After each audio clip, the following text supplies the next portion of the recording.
రైతులందరికీ నమస్కారం అండి. Welcome to SV farming. నేను మీ ఉపేందర్‌ని. మనం 11th స్ప్రే వచ్చేసి మనం ఇప్పుడు స్ప్రే చేయడం జరుగుతుంది 11th స్ప్రేని. మనం ఈ 11th స్ప్రేగా వచ్చేసి ఒక బెస్ట్ కాంబినేషన్ అనేది తీసుకోవడం జరిగింది మనం. ఒకటొచ్చేసి బిఎస్ఎఫ్ కంపెనీ వాళ్ళది ఎక్స్పోనస్ అన్నమాట.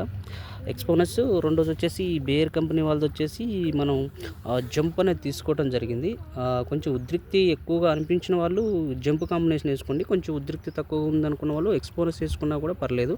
ఎక్సలెంట్ అంటే ఎక్సలెంట్ రిజల్ట్ చూపిస్తుంది. మనకి ఇందులో వచ్చేసి బ్రోఫ్లానిల్ అనేది 300 గ్రామ్స్ ఎస్సీ రూపంలో ఉంటుందన్నమాట. ఇది మనకు బ్లాక్ థ్రిప్స్ మీద ఎఫెక్ట్ అంటే చాలా బాగా వర్క్ చేస్తుందన్నమాట. పూతలో ఉన్న బ్లాక్ వెస్టర్న్ థ్రిప్స్ కానీ మనకు మామూలుగా పై ముడతకు వచ్చే బ్లాక్ థ్రిప్స్ కానీ ఎక్సలెంట్ అంటే ఎక్సలెంట్‌గా రిజల్ట్ చూపిస్తుంది ఎక్స్పోనస్ అనేది.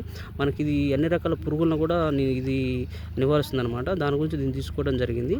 నాకు కొంచెం ఉద్రిక్తి అనేది కొంచెం ఎక్కువగా ఉంది అనిపిస్తుంది. సో దాని గురించి ఈ ఎక్స్పోనస్ దాంతోపాటు దీనికి జంప్ కూడా యాడ్ చేయడం జరుగుతుంది. నార్మల్‌గా మామూలుగా ఉద్రిక్తి తక్కువగా ఉన్న వాళ్ళు ఒక ఎక్స్పోనస్ అనేది స్ప్రే చేసుకుంటే సరిపోతుంది. కొంచెం అధికంగా కనిపిస్తుందన్న వాళ్ళు కొంచెం జంప్ కూడా యాడ్ చేసుకుంటే చాలా మంచిదన్నమాట. చాలా మంచి రిజల్ట్ చూపిస్తుంది. నేను ఎందుకైనా మంచిదని చెప్పి జంప్ కూడా రావడం జరిగింది. ఎందుకంటే మనకు పక్కమ్మడి తోటలలో వచ్చేసి కొసలు అనేవి మాడిపోతున్నవి. సో అది ఎఫెక్ట్ అనేది మన దాని మీద కొంచెం ఏమన్నా చూపిస్తుందో అని చెప్పేసి ముందుగానే జంప్ కూడా రావడం జరిగింది. సో ఈ రెండు అనేది చాలా ఎఫెక్టివ్‌గా వర్క్ అవుతాయి మనకి బ్లాక్ థ్రిప్స్ మీదగా అయితేనే, వెస్టర్న్ థ్రిప్స్ మీద అయితేనే.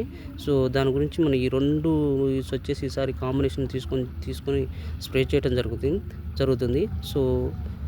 సో మీరు కూడా ఒకవేళ ఉద్రిక్తి అనేది అధికంగా ఉంటే ఎక్స్పోనస్ జంప్ స్ప్రే చేసుకోండి. కొంచెం మామూలుగా ఉందనుకుంటే ఎక్స్పోనస్ ఒకటి స్ప్రే చేసుకుంటే సరిపోద్ది.